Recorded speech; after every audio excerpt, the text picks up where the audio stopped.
Asthma అనగానే ఊపిరి ఆడని పరిస్థితి అనేది కనిపిస్తుంటుంది. బట్ అలసట, ఆయాసం వచ్చినప్పుడు కూడా ఒక రకమైనటువంటి ఒక మనిషికి మెట్లెక్కితే ఆయాసం రావచ్చు కదా, ఎవరికైనా వస్తుంది. 2-3 ఫ్లోర్స్ మినిమం 3 ఫ్లోర్స్ 4 ఫ్లోర్స్ అయితే వస్తుంది. కొంతమంది 5 ఫ్లోర్స్ అయితే చాలా మందికి అనిపిస్తుంది, బట్ వెంటనే తగ్గిపోతుంది. వీళ్ళకి తగ్గదు. అండ్ ఒక్క ఫ్లోర్ ఎక్కిన ఆయాసపడతారు. అండ్ ఇవి లంగ్ డిసీజెస్. ఆయాసానికి వేరే కారణాలు ఏంటి అంటే హార్ట్ డిసీజెస్. ఆయాసం, దగ్గు ఇవన్నీ కూడా హార్ట్ ప్రాబ్లమ్స్లో ఉంటాయి. ఆస్తమాతో పాటు చాలా మందికి వేరే జబ్బులు ఉంటాయి. సో అంత డేంజరస్ ఈ సిచ్యువేషన్కి వెళ్తున్నాం కాబట్టి సెల్ఫ్ మెడికేషన్, సెల్ఫ్గా cough syrup, self inhalers, antibiotics especially ఇవన్నీ కూడా మీ అంతటి మీరు వాడకూడదు. నమస్తే, నేను Kavitha. Welcome to I dream. కొద్ది దూరం నడిచినా, మెట్లెక్కినా చాలా మందికి ఆయాసం వస్తూ ఉంటుంది. ఆయాసం, ఆస్తమా రెండు ఒకటేనా? ఆస్తమాలో ఎన్ని రకాలు ఉన్నాయి? ట్రీట్మెంట్ ఎలా ఉంటుంది? అందరికీ ఒకే రకమైనటువంటి ట్రీట్మెంట్ ఇస్తారా? మనతో పాటుగా ఉన్నారు consultant in allergy, pulmonology and sleep, శ్వాస హాస్పిటల్ నుంచి డాక్టర్ వివేక్ వర్ధన్ వీరపనేని గారు. హలో డాక్టర్, నమస్తే. నమస్తే అండి. సో ఆస్తమా అనగానే ఊపిరి ఆడని పరిస్థితి అనేది కనిపిస్తుంటుంది. బట్ అలసట, ఆయాసం వచ్చినప్పుడు కూడా ఒక రకమైనటువంటి ఊపిరి ఆడకుండా ఉన్నటువంటి సిచ్యువేషన్. ఆస్తమా అండ్ ఈ అలసటతో వచ్చేటువంటి ఈ పరిస్థితి రెండు ఒకటే అంటారా? ఆయాసం అనేది చాలా జబ్బులు రావచ్చు. ఇది లంగ్ డిసీజెస్లో ఆస్తమా, సిఓపిడి, ఐఎల్డి అలా రకరకాల జబ్బులు ఉంటాయి. కొంతమందికి లంగ్స్లో వాటర్ చేరుతాయి, కొంతమందికి గాలి చేరుతుంది, న్యూమోథొరాక్స్ అంటాం. ఇంకొంతమందికి బ్రాంకిఎక్టసిస్ అని ఉంటుంది. సో డిఫరెంట్ ప్రాబ్లమ్స్లో ఆయాసం ఉంటుంది. అవి లేకుండా కూడా ఒక మనిషికి మెట్లెక్కితే ఆయాసం రావచ్చు కదా, ఎవరికైనా వస్తుంది. కానీ ఎక్కువ మెట్లు 2-3 ఫ్లోర్స్ మినిమం 3 ఫ్లోర్స్ 4 ఫ్లోర్స్ అయితే వస్తుంది. కొంతమందికి 5 ఫ్లోర్స్ అయితే చాలా మందికి అనిపిస్తుంది, బట్ వెంటనే తగ్గిపోతుంది. వీళ్ళకి తగ్గదు, కొంచెం టైం పడుతుంది. అండ్ ఒక్క ఫ్లోర్ ఎక్కిన ఆయాసపడతారు. అండ్ ఇవి లంగ్ డిసీజెస్. ఆయాసానికి వేరే కారణాలు ఏంటి అంటే హార్ట్ డిసీజెస్. అంటే గుండె జబ్బులు ఉన్నా సరే ఆయాసమే వస్తుంది. అందరికీ చెస్ట్ పెయిన్ వస్తుంది అనుకుంటారు చాలామంది. హార్ట్ అటాక్ అంటేనే హార్ట్ ప్రాబ్లం, వేరే కాదనుకుంటారు. అలా కాదు. ఆయాసం, దగ్గు ఇవన్నీ కూడా హార్ట్ ప్రాబ్లమ్స్లో ఉంటాయి, డిఫరెంట్ డిసీజెస్లో. అదేవిధంగా కిడ్నీ ప్రాబ్లమ్స్ ఉంటుంది కొంతమందికి, సీకేడీస్ అంటాం. సో దాంట్లో కూడా ఆయాసం ఒక సిమ్టమ్. ఆయాసంతో, ఎందుకంటే వీటన్నిటిలో కూడా ఈ పంపింగ్ అనేది కొంచెం ఎఫెక్ట్ అవ్వడం వలనో, లేదా ఎక్కువ నీరు లోపల బాడీలో ఉండిపోవడం వలనో అది లంగ్స్లో చేరుతుంది. మన లంగ్స్ అంటే ఏంటి? బుడగల్లాగా ఉంటాయి అన్నమాట బేసిక్గా. అంటే దాంట్లో గాలి ఉంటుంది. ఎందుకంటే మనం పీల్చిన గాలి లంగ్స్లో కలవాలి, బ్లడ్లోకి, లంగ్స్ ద్వారా. సో ఇది ఎయిర్ కాస్త ఫ్లూయిడ్తో రిప్లేస్ అయిపోతుంది. అక్కడ వాటర్ వచ్చేసేసరికి గాలి వెళ్ళడానికి దారి లేదు. అప్పుడు వచ్చే సింటమే ఆయాసం. సో ఈ గుండె జబ్బుల్లో కానీ, కొంతమందికి నిద్ర జబ్బులు, స్లీప్ యాప్నియాస్ అంటాం, వాటిల్లో కానీ, ఈ కిడ్నీకి సంబంధించిన జబ్బులు, కొన్నిసార్లు లివర్ సంబంధించిన జబ్బుల వల్ల కూడా లంగ్స్లో వాటర్ చేయడం వల్ల చాలామందికి ఆయాసం వస్తుంటుంది. సో ఇది వాటర్ చేయడం వల్ల. వేరేజ్ మనం డిస్కస్ చేసే ఆస్తమా వాటర్ ఉండదు దీంట్లో. ఇదేంటి అంటే వెళ్ళే శ్వాసనాళాలు ఏవైతే ఉంటాయో, గాలి వెళ్ళే ట్యూబ్స్, ఆ ట్యూబ్స్ అనేవి క్యాలిబర్ తగ్గుతుంది, అంటే సన్నగా అవుతాయి. అంటే ఫ్రీగా వెళ్ళాల్సిన గాలి చాలా కష్టపడి లోపలికి వెళ్తుంది. అప్పుడు పేషెంట్కి ఒకలాంటి అని గాలి లోపలికి ఎక్కువ గుంజుకోవాలనిపిస్తుంది. చాలా బలవంతంగా వాళ్ళు పీలుస్తారు, బలవంతంగా వదులుతారు, కానీ చాలాసార్లు ఫెయిల్ అవుతారు దాంట్లో. సో అందులోనే కొంచెం డిస్కంఫర్ట్ ఫీల్ అవుతూ ఉంటారు. ఒక 4-5 టైమ్స్ చేస్తేనే వాళ్ళకి కంఫర్ట్ అనిపిస్తుంది. బట్ రిపీటెడ్గా దాని మీదే ధ్యాస పెట్టాల్సి ఉంటుంది వాళ్ళు. సో దానివల్ల కొంచెం అన్ని యాక్టివిటీస్ కూడా డిస్టర్బ్ అవుతూ ఉంటాయి. ఇంకొంచెం సివియర్ అయితే ఏంటి, వీళ్ళకి దగ్గు ఉంటుంది. చాలామంది ఆస్తమా అంటే ఆయాసమే అనుకుంటారు, కానీ పూర్తిగా దగ్గు మాత్రమే ఉండే ఆస్తమాలు కూడా ఉంటాయి. కాఫ్ వేరియంట్ ఆస్తమా అంటాం. రాత్రులు ఎక్కువ అవుతుంది దగ్గు, రాత్రులు పొద్దున్నే కూడా ఎక్కువ ఉంటుంది. యూజువలీ ఇది ఏంటంటే అలర్జీతో పాటుగా ఉంటుంది అనమాట. అంటే డస్ట్కి వెళ్తే తుమ్ములు రావడము, ఈ ముక్కు బ్లాక్ అవ్వడం అవన్నీ ఉంటాయి. ఇదే కాకుండా ఈ కాఫ్ ఆస్తమా పేషెంట్స్కి చాలామందికి ఆస్తమా అనే డయాగ్నోస్ అవ్వదు. తిరుగుతూ ఉంటారు దగ్గు అని, కాఫ్ సిరప్స్ వాడుతూ ఉంటారు. కొంతమంది అయితే బాటిల్స్ ఫినిష్ అయిపోతాయి, కానీ దగ్గు తగ్గదు. ఎందుకంటే లోపల ఒకలాంటి జ్వాల.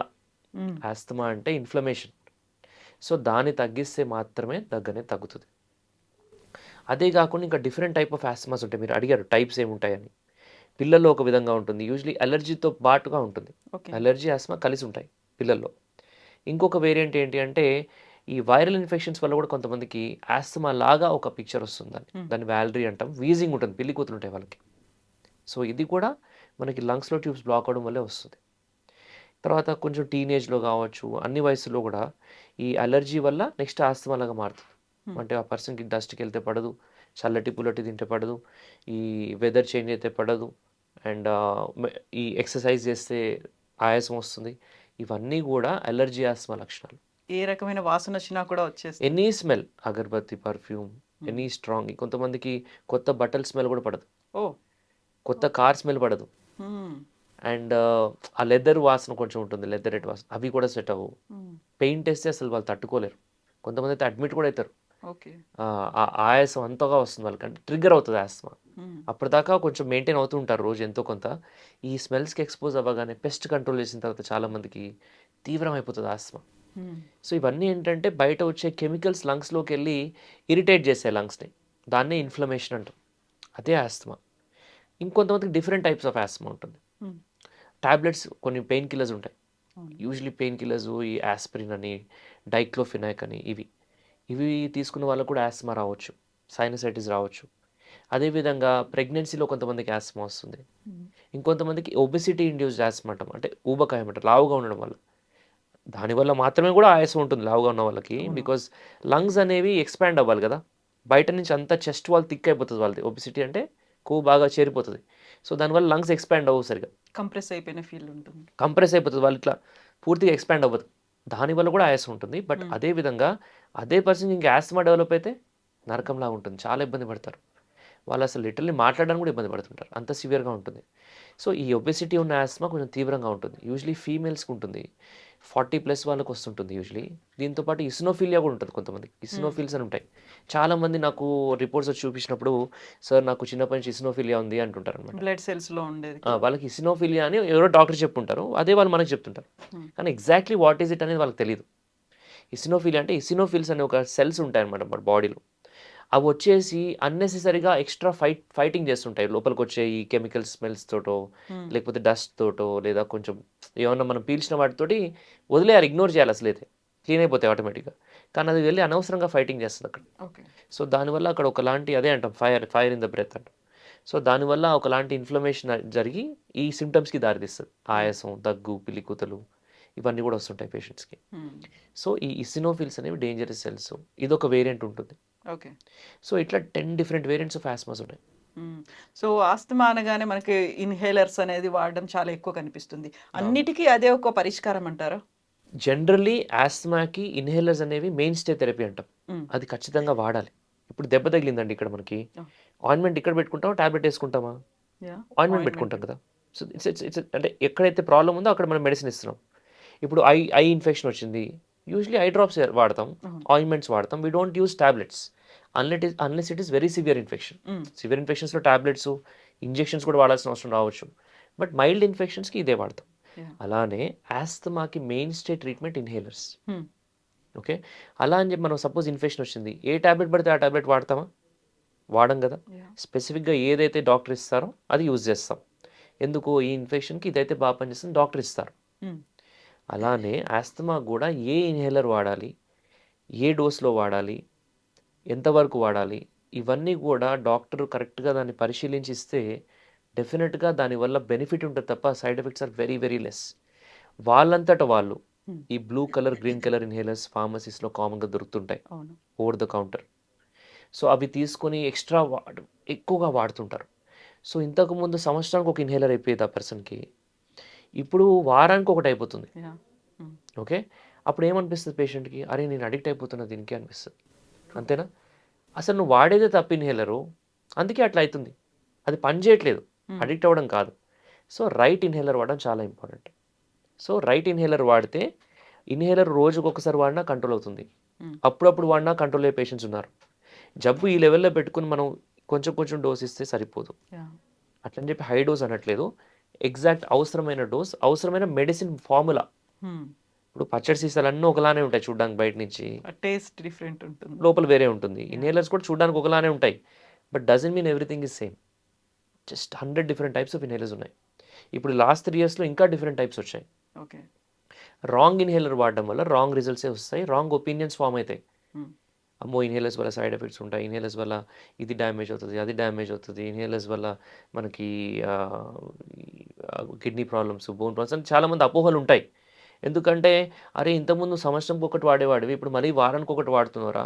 కొంతమంది వారానికి 3 వాడే ఇన్హేలర్స్ వాళ్ళని కూడా చూసాను నేను పేషెంట్స్‌ని. అది ఎప్పుడు పక్కనే పెట్టుకొని కూర్చోవాలి. అది లేకుండా ఉండలేరు.